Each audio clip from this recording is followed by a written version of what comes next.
Okay, so let's talk about John the Baptist, but I want you to forget everything you think you know. What if he wasn't a saint? What if he was a storm? Today, we're going to dive into this incredible philosophical parable that completely flips the story on its head, recasting him not as a holy man, but as this raw, destructive, and totally necessary force of nature. And this one line, this is the key to the whole thing. It's a total paradox, isn't it? He's basically saying, look, I'm not the main event. He isn't that flash of insight, that big transformative moment. Nope. He's the herald. He's the static you feel in the air right before the downpour, that low rumble in the distance that tells you something huge and maybe a little terrifying is on its way. And that forces us to ask a really radical question. Just throw out the whole idea of a prophet delivering wisdom from on high. What if John's entire purpose was just to break things, to be the one force with enough raw integrity to finally shatter a fragile, complacent world that had gotten way too comfortable with its own lies? All right, first up, prophet of the lightning. To really get why a prophet might need to be a destroyer, you gotta look at the world he was up against. A world he was completely on the outside of, which set the stage for an absolutely massive, and I mean violent, collision. So on one side, you've got what the parable calls the sleeping city. This is classic Nietzsche, right? The herd morality. It's safe, it's pious, but it's totally stagnant. Its values are like these pale, thin clouds just hanging there. And on the other side, you have John, wild, solitary, a force of nature. He's not just a little different. He is the gathering storm, and he's moving in. The parable has this amazing name for him, the heavy drop. I mean, how perfect is that? He is basically tension in human form.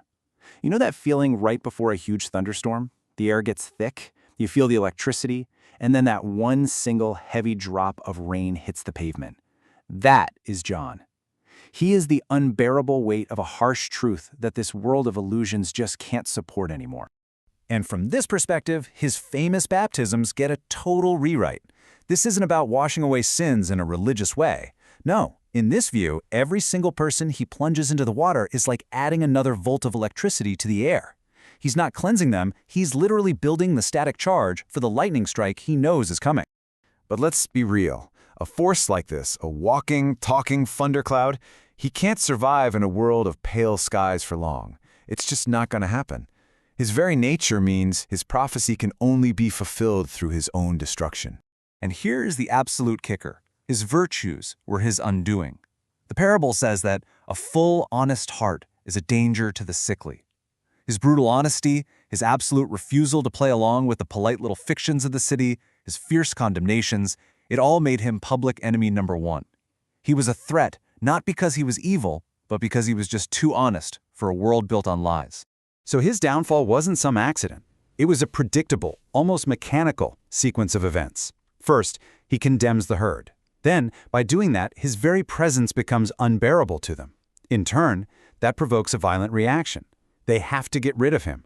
And finally, in his death, all that tension he created is finally and catastrophically released. Now, this is where the parable takes a really fascinating turn, because his death isn't a tragic ending. It's not a defeat at all. No, it's reframed as this moment of ultimate transformation, of release. His execution is actually the climax of his purpose. It's the moment the heavy drop finally falls, the moment the thundercloud bursts open.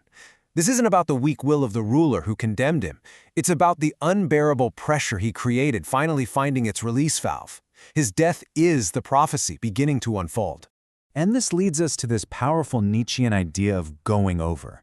It's the crucial difference between being crushed by something and being released through it. By being destroyed, he wasn't vanquished. He won. His purpose was fulfilled. His going under was actually his going over, a kind of transcendence through his own destruction.